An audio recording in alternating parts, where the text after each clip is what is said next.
All right, ladies and gentlemen, we are live. Thank you so much for joining us again for another stream presented by Alpha News. As always, I'm your host, Kyle Hooten.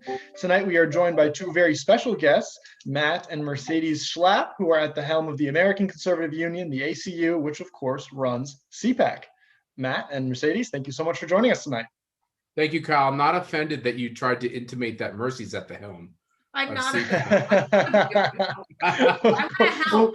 We have to be equitable. All roles need to be shared. Kyle, the person's at the helm in the Schlapp household is me. That's not even true. That's totally not true. No. Well, it depends on the area. Okay. Okay. Delegated roles. Area. That's right. That's right. I like it. Very good. Well, of course, we have a very exciting event to talk about. I think we should get started with that right away. Cpac Dallas is coming up a little over a week, not quite a week. Tell us a little bit about that event. Go, baby. Well, we're so excited to host Cpac in Texas this year, Dallas, Texas, July 9th through the 11th. And really, we made this decision early on after we did Cpac in Orlando in February. It's our big national conference, and everyone's like, okay, we do this conference once a year. That's fine, that's dandy. But we really felt that there were still COVID restrictions. It really limited the amount of people who we can have at the event. And so what we decided and talked about is that there is a real need for conservatives to come together to address the left's radical agenda and how they're doing what they can to fundamentally transform America. And when we, of course, been talking to folks in Texas, they're like, Texas has opened up. There's no COVID restrictions there, no mask mandate. Let's build out this event. And what we found is that there's huge enthusiasm, huge momentum to come together as conservatives with, of course, the top speakers, including former President Donald Trump and a slew of others, a very long list of others, to really address these critical issues that we're facing today in this country. So I'd say one other thing there, Kyle, which is Texas literally opened up its government. Governor Abbott opened up the economy in Texas during Cpac in Orlando. So all of you in the conservative movement, all of you who are with us in Orlando and watching the events in Orlando, had a role in opening up Texas. And as we know, when Texas opened up, Mississippi opened up, and it started to creep back open. And now what you're seeing in all these states that opened up, starting with DeSantis's role in Florida, is all these great policies that are coming out of it. They're the ones who are making sure we have voter ID. They're the ones, they just passed constitutional right to carry in Texas. They're the ones who are taking on critical race theory. They're the ones who are putting back in safeguards into our elections. So if you look at all the issues that we care about, it's funny how this question of masks and response to Chinese corona is hinged to all these other issues that conservatives care about. Absolutely. It's sort of a signaler. If somebody is good on the masks and the coronavirus issue, odds are they're going to be saying the right message on everything else. Yeah, that's right. In the old days, I remember being a congressional staffer. Maybe it wasn't the old days, but previously. You sound like it was back in Roosevelt. But previously, one of our themes was for pro-life people like us. If you had politicians that would be squishy on life, you always said, well, if you're just going to squish on protecting the unborn, you really might squish on everything. And what we're seeing with corona, if you're willing to allow the state or the feds to shut down your church or your school, it just means that you might give in on almost any aspect of the Constitution. Just to be clear, Kyle, Matt has had white hair since he was 30. So he talks about the old days. He's had the white hair for a very long time. The white hair has been with us since the old days. I've had white hair longer than Scott, okay? I love it. But I like that Cpac was in Florida. I really like that it's going to be in Texas. Is there any future for Cpac at the Gaylord, or have you permanently left the DC area? So we would love to permanently leave the DC area. I would like the Gaylord to be nervous about the fact that we might leave their hotel, since they basically didn't let us have it. So let's see how those negotiations go. Absolutely. Well, I'll be looking forward to seeing that as well. I will tell you, when we told people in Orlando, they all agreed we should just keep Cpac in Orlando. Yeah. But I think what we're finding is that, we felt that while we have this national conference, it was important for us to do another national conference just because these issues are moving way too fast. And what we're finding is an important need for conservatives to organize across the country so that they can have a huge impact, especially as we're going into the 2022 midterm elections. Absolutely. Of course, one of the headliners of this conference is going to be former President Donald Trump. Trump has a long history of noteworthy moments at Cpac. My favorite is when he hugged the flag up on stage, a very famous photograph of him. Trump's been sort of sparse on the public appearances since he left office for various reasons. What kind of messages do you expect Trump to deliver from the stage at your event? I think, the Ohio rally the other night is a preview of where Trump is going. He's very focused on the Republicans taking back majorities in the House and Senate. He's very focused on punishing those Republicans who immediately left his side for impeachment and then after January 6th. So, look, I think primaries can be very good for parties. I'm fine with these primaries. The ACU will be on the side in almost every case. I can't imagine where we won't be on the conservative challenger, including this new challenger against Lisa Murkowski. We're looking at that race seriously. And I also think he's very focused on the socialist extremist policies coming out of the Biden administration. I think, like many of us, he doesn't really know what to make of Joe Biden. He's so diminished. But these killers, these real leftists that Biden has installed in almost every role in the government, he's going to focus on the policy because, Kyle, if you look at poll after poll after poll, their policies are very unpopular. Socialism is not popular in America. Yeah, moving down that Biden avenue a little bit, it's sort of confusing. I feel like nobody really knows what to make of Biden. With Obama, I feel like we had a formidable opponent. There was really a lot to sink the teeth into. There was a lot to engage with, but Biden just seems both confused and confusing. What tone do you think conservatives should take when engaging with him? They should talk very slowly, loudly. Yeah, I was going to say they might need to use some flashcards, Draw some pictures on a whiteboard. Critical race theory, you turn it around. Bad. Border crisis, you turn it around. It is actually a crisis. I think that what you're saying is a White House that is struggling to really manage and control the president of the United States and, quite frankly, the vice president of the United States. And part of it is because if he's not scripted, he will say things that, for example, could derail an infrastructure package, which we saw happen this past weekend, or the fact that he forgets things and, without mentioning the tragedy that happened in Surfside in Florida. And so I think that he is limited in his ability to lead this country. And then you have Kamala Harris, who I think is a horrific communicator and I think has very much failed to take leadership in issues like the border crisis. Yet they keep making her the czar of everything, from the border czar to the child tax credit czar. The list goes on. And she, I think, really has also been a very weak leader. So we keep asking ourselves, who's really running the White House? Is it Susan Rice? Is it Joe Biden? I was on radio this morning and I said, well, I mean, the reality might be if something were to happen to Joe, everyone thinks Kamala would take the lead, but Jill Biden might be one of those wives that jumps in and runs for president. I mean, this is what we're dealing with in this new reality of politics. And you mean Hillary versus Michelle Obama versus Jill Biden? It could be the takedown of the first ladies. That would be fascinating. I mean, we have seen her taking a fairly outsized role ahead of the G7 summit, I think it was. She was posting on Twitter about how she's studying up. Doesn't seem like a typical first lady role that she's taking. Yeah, she's very protective of her husband. Well, and she, shepherds him around. Mm-hmm. Nancy Reagan at one press avail mentioned under her breath, one answer to Ronald Reagan. He gets asked a question about the hostages, and she says, under her breath, we're doing the best we can. And Ronald Reagan apes her response.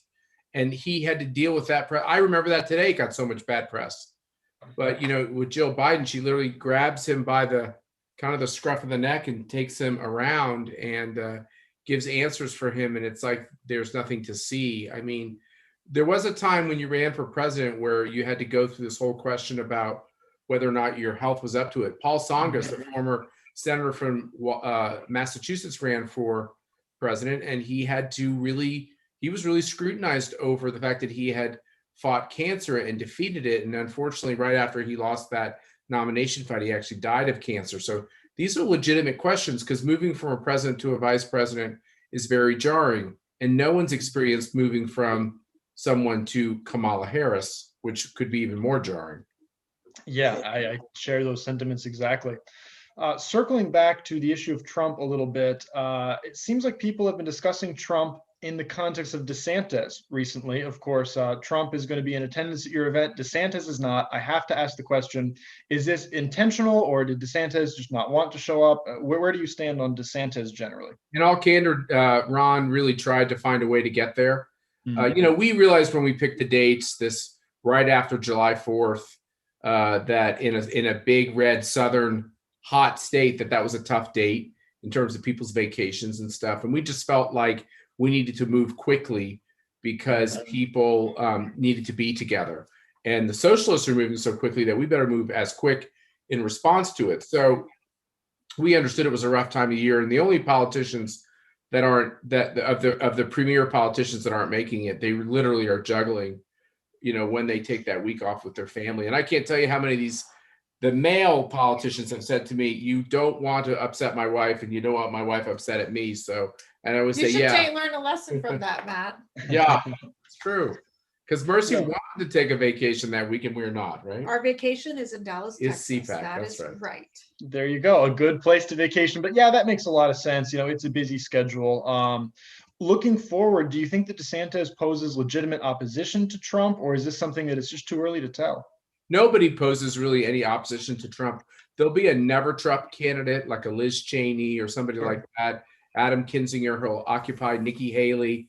They'll occupy the role of of kind of like the non-Trump. So one person can probably take that role, and there's some percentages there, and but not enough to even get to register that much. Then there will be these other people that want to be the post-Trump, right? Trump was a great president. We loved his policies. Now I want to be the next version of those Trump policies. But those people are only viable if Trump doesn't run. So all that's really in the former president's head. Does he decide to run or not run? We've both had the occasion to talk to him about it. If you poll people around him, I think as the year goes on, I think more of them would say that it looks like he's actually seriously looking at running. And I think these rallies demonstrate that. But look, how the Republicans do in these congressional races will have a big impact on what Donald Trump decides to do. Absolutely. I think you're right on there. Nobody can do Trumpism better than Trump. So you're either going to be anti-Trump, or if Trump doesn't choose to run, you're going to try to fill his shoes. But there's no space for somebody to do Trump better than the man himself. It's just not going to happen. I agree. Sure. I mean, I would make the argument that I think that obviously there's all these potential candidates waiting to see what President Trump does, whether it's DeSantis or Mike Pompeo or Josh Hawley or Ted Cruz.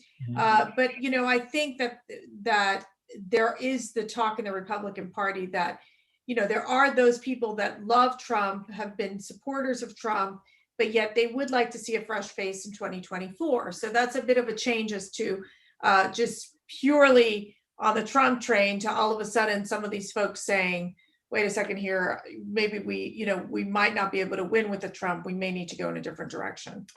Sure. Bit of a speculative question here, but I've heard this discussion of maybe Trump should become the Speaker of the House. You obviously know Trump better than I do, so I just want to ask you, does this seem like something he would do? Is this a legitimate consideration in his mind, or is this a little far-fetched?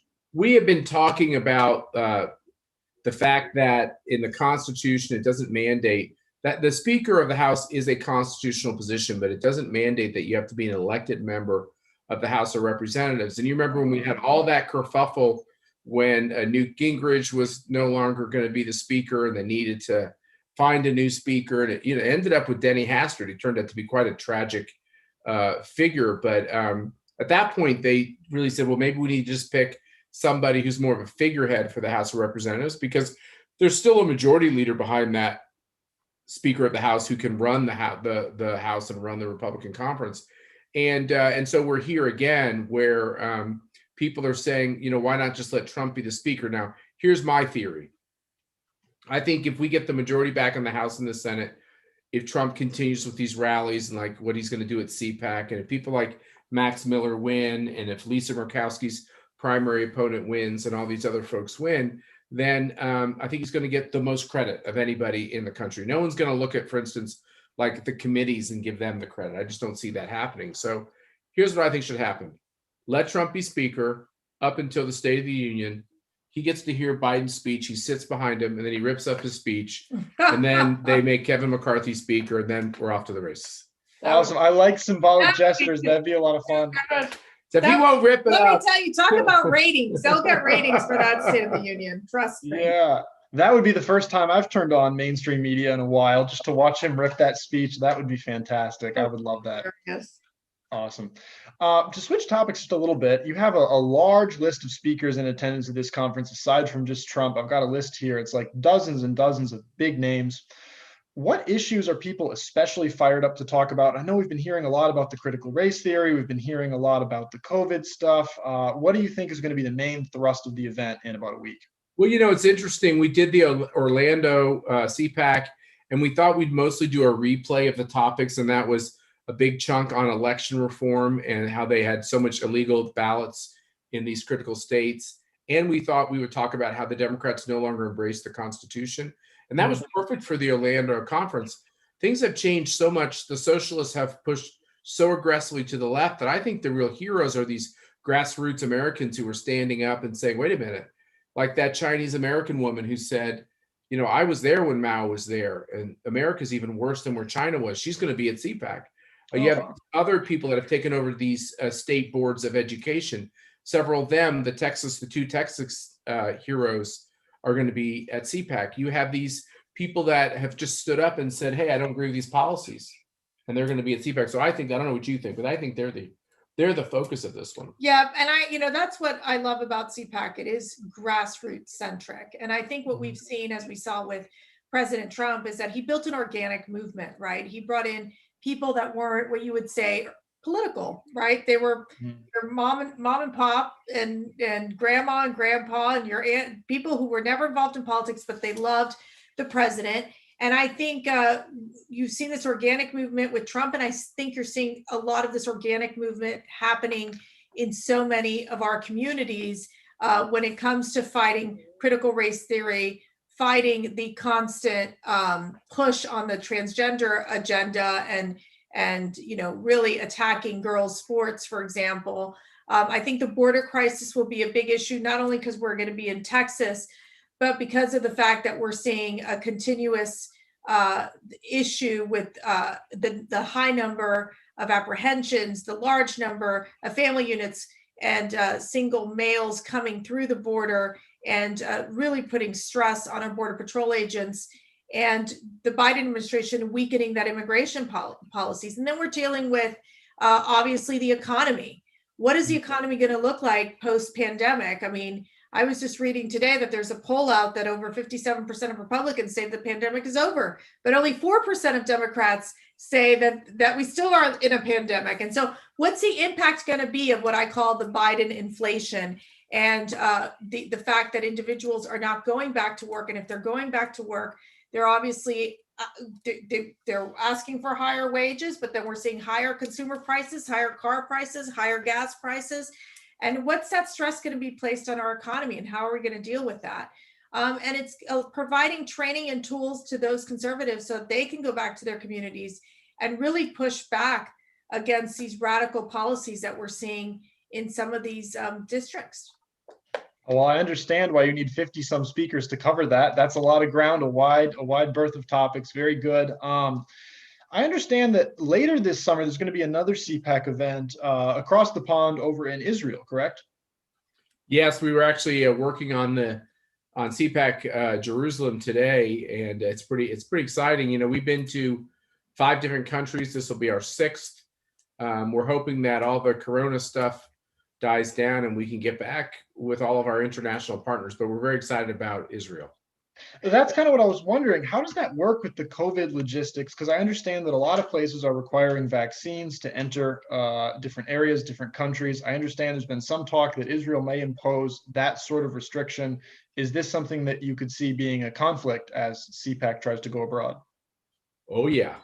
I Yeah. think that the sad thing is, even in America, we are witnessing a terrible abuse of power where the left tells young women that they should control the healthcare of their body, and it's no one's business. It's a private matter. They even established the right of privacy around these questions, which is not in the Constitution. But somehow conservatives have no right of privacy when it comes to the medicines they want to take or the shots they want to take. And I think it's a real disgraceful moment for us. And overseas, of course, almost nobody has a written constitution. Some have oral constitutions and laws, traditions, and they're much more lax about these kinds of restrictions on personal liberty. So one of the problems we're going to have as we go overseas are these protocols. And this is not going to come as a shock to you, Kyle, but there's plenty of conservatives who don't want to tell people whether or not they took some healthcare measure or not. And I refuse to be the chairman of ACU that mandates that they tell us these things. Everyone, I think, I don't believe that the right to privacy is in the Constitution, but I definitely believe in our ability to govern our own lives. And it doesn't mean that we have to tell everybody what we feel and tell everybody what we've done. Mhm. What happens if sometime down the line there's restrictions placed in states or nations where they say, look, you have to be vaccinated to have a large event? Is that just off the table, or do you think that private organizations like the ACU will be able to have some sort of negotiating power? How far reaching do you think the tyranny can get? Look, I think they accused Cpac of starting a worldwide super spreader at the last national CRC. Well, we're not the Wuhan lab, that's for sure. Not. Yeah. We are not the wet lab. We did not. And I am not the bat lady either. Yeah. Oh, that video. I hadn't thought about Bat Lady in a while. I know. Do you know the mental thing image called the back. bat lady? Which one's Bat Lady? It's one of the Chinese researchers. Oh gosh. Well, she hangs out with bats that have coronavirus. There's a thing in logic called Occam's razor where you have to use the most plausible reason that something happened. And it's amazing when it comes to the Wuhan lab, everyone forgets that rule. Like, they studied coronaviruses at the Wuhan lab, but yet it had nothing to do with the Wuhan lab. Now we know that it did have something to do with it.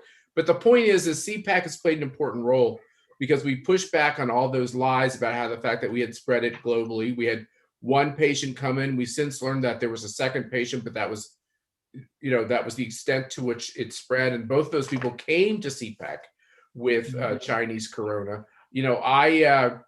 I shook the president's hand, and you did too, and all these other people. I was with the patient who had Chinese corona. My 80-year-old mother was with him for 3 days, and she never got sick. So it was their coverage of us was irresponsible, but we didn't let it stop us. We said we're going to keep doing events. Mercy and I never stopped traveling. We campaigned for the president all year. We got involved in these ballot questions. I did in Nevada. We went and had CPAC in Florida. That's opened up a lot of states, and a lot of other people realized, oh, you can do a conference safely. People probably take more steps than they ever took before. And yes, I think we'll play a positive role in getting people to relax. People have died of corona. I have friends who have died of corona. Nobody wants to make light of the fact that it's a real problem. But as I told my girls around our kitchen table the other day, I refuse to live my life afraid to die. And I think there's a lot of freedom lovers who feel the same way. It's not that it's not a real threat. It's just that we are going to responsibly deal with it. Absolutely. I love that you guys call it Chinese coronavirus. I know that's unpopular in the media, but it just makes me smile every time. That's so great. Thank you, Kyle, because we fight about that. We do. Because I'm the communicator, so I'm always being like, okay, Matt, we get it. It's Chinese corona, but But it is. It came from China. It's the China virus. But it is the Wu flu. He was right. Flu. I like it. One of the last things I want to talk about is sort of the title of this conference, Uncanceling America. Obviously, media access is a huge problem right now for conservatives. You guys, you're still on social media for the most part. What's the long-term plan? I imagine there will come a day where that's no longer an option. How does an organization as big as yours wrestle with that? Well, it's a great question. We've had a lot of people come meet with us. It was funny, after the election, we really had a lot of people call us around the country and around the world and say, how do we solve these problems? They saw us as maybe sophisticated players who could help. And I think we're closer as a movement to solving some of these problems. I think the best thing that's happened is the overreach of the left that was embraced initially by corporations. They now have a little butthurt over that because the American people reacted aggressively against those corporations. So I think that's caused them to come back. And I think the big tech companies are going to get broken up. I think they should be broken up.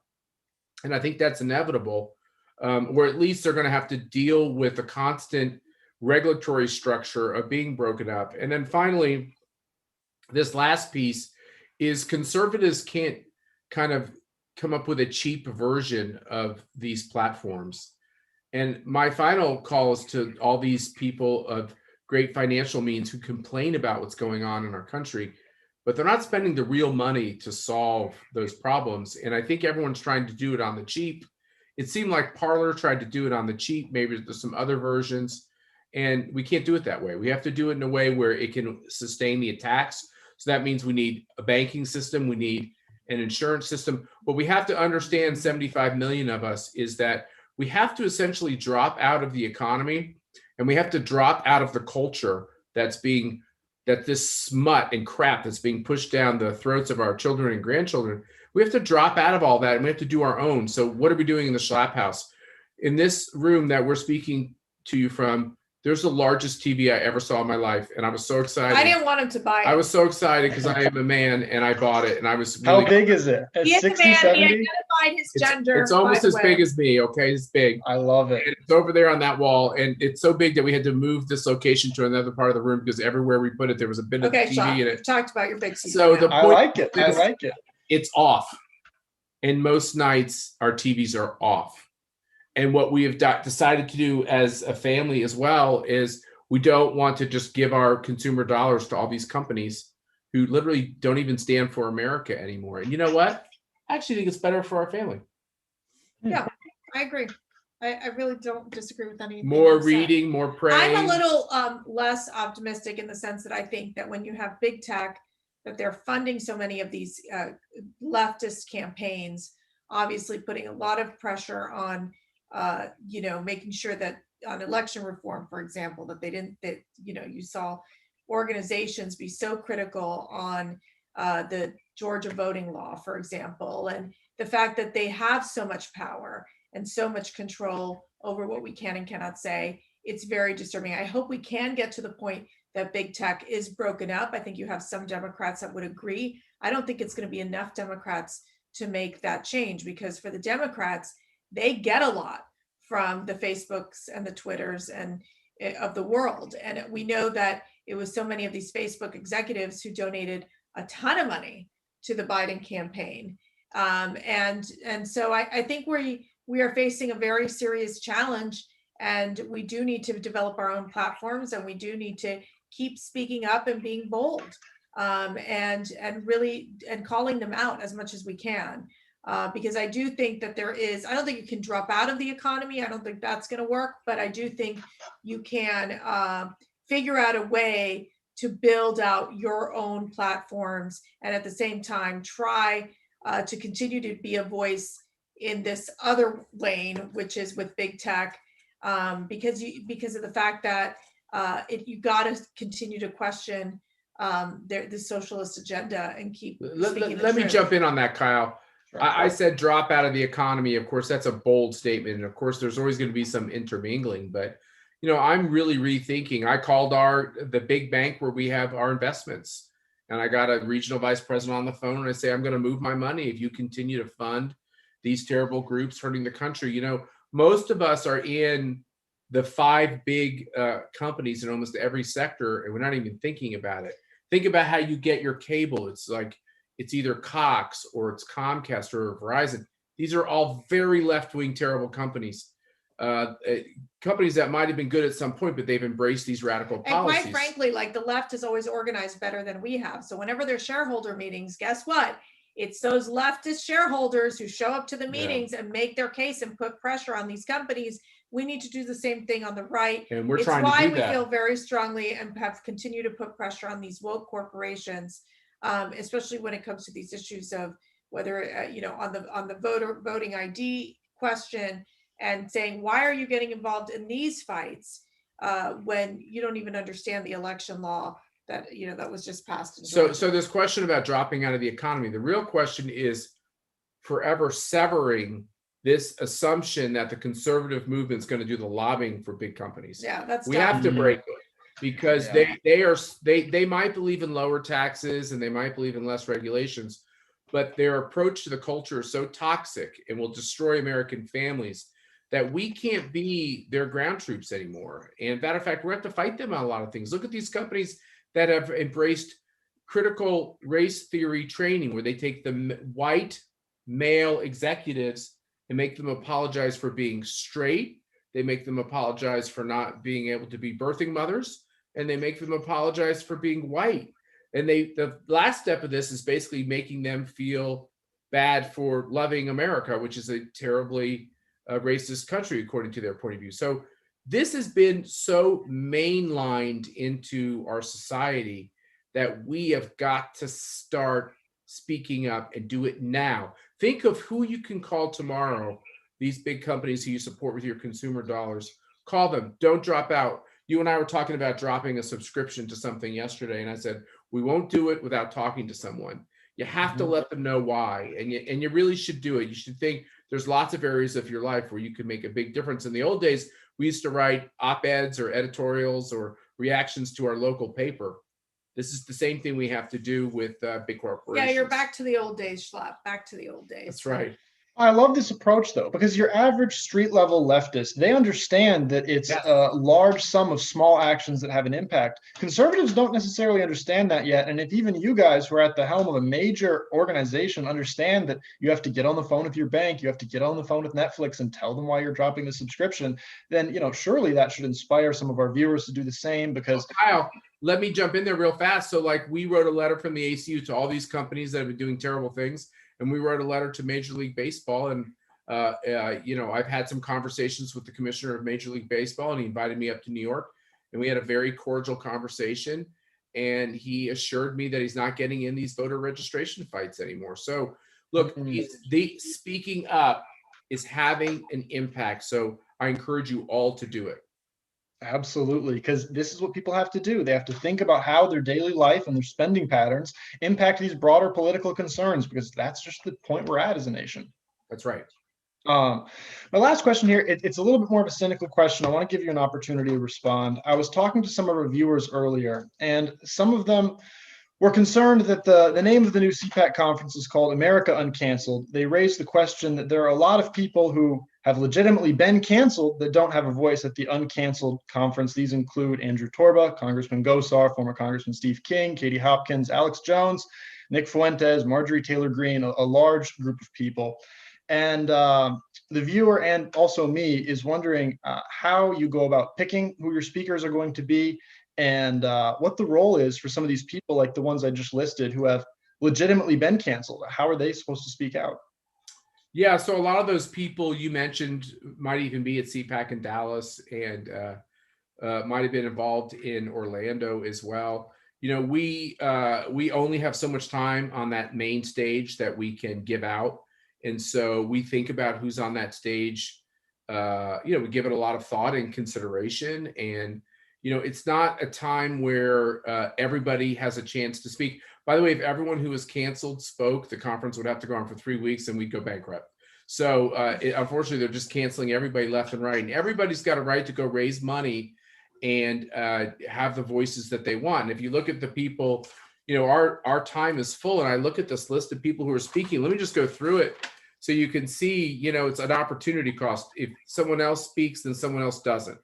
Donald Trump, Lieutenant Governor of Texas, Dan Patrick, Kristi Noem, Governor Bill Lee of Tennessee, Ambassador Rick Grinnell, Robert O'Brien, Dr. Ben Carson, Secretary David Bernhardt, AG Matt Whitaker, whose daughter, by the way, is sitting over here, who was awesome. Jack Brewer, you guys might know him, a former NFL great.